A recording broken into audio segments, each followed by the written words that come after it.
جب تک انسان کو لا الہ الا اللہ کا مفہوم سمجھ میں نہیں آ جاتا اس وقت تک انسان غیر اللہ کی غلامی سے اپنے آپ کو آزاد نہیں کروا سکتا ہے۔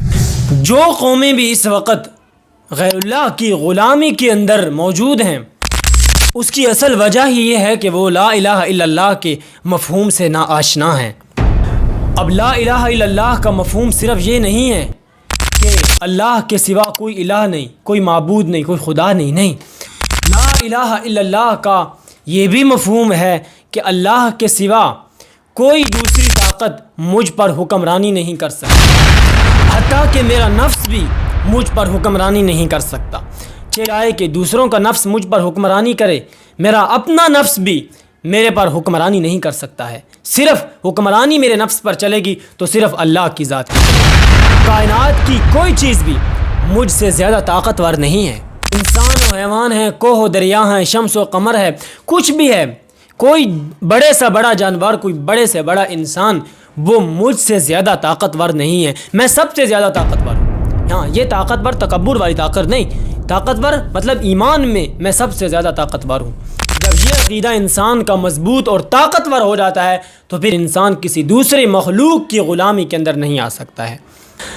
آج 5 وقت مؤذن اذان میں لا الہ الا اللہ اشہد ان لا الہ الا اللہ کہتا ہے، لیکن ہم ٹھنڈے پیٹ سن لیتے ہیں، ہمارے دلوں میں ولولہ نہیں آتا، وہ تلاطم خیز موجیں دوڑتی نہیں ہیں، نہ سننے والے کو کوئی اثر ہے اور نہ ہی سنانے والے کو کوئی اثر ہے۔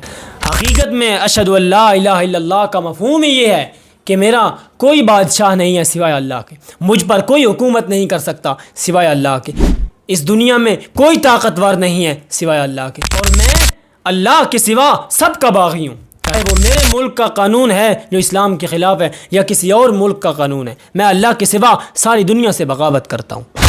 یہ ہے لا الہ الا اللہ کا مفہوم، یہ ہے اشہد ان لا الہ الا اللہ کا مفہوم۔ اور جس وقت یہ مفہوم انسان کو سمجھ آتا ہے تو پھر انسان چاہے کسی سے لڑنے جائے یا نہ جائے، یہ ساری دنیا انسان کے خلاف خود لڑنے آ جاتی ہے۔ وہ بچھو لے کر آتے ہیں، وہ سانپ لے کر آتے ہیں، وہ بڑے بڑے جانور لے کر آتے ہیں انسان کے خلاف، لیکن انسان اس وقت ایک سیسا پلائی ہوئی دیوار کی طرح ان ساری کی ساری آزمائش کے سامنے کھڑا ہو جاتا ہے اور آواز لگاتا ہے کہ میں اللہ کے سوا سب کا باغی ہوں۔ یہ ہے لا الہ الا اللہ۔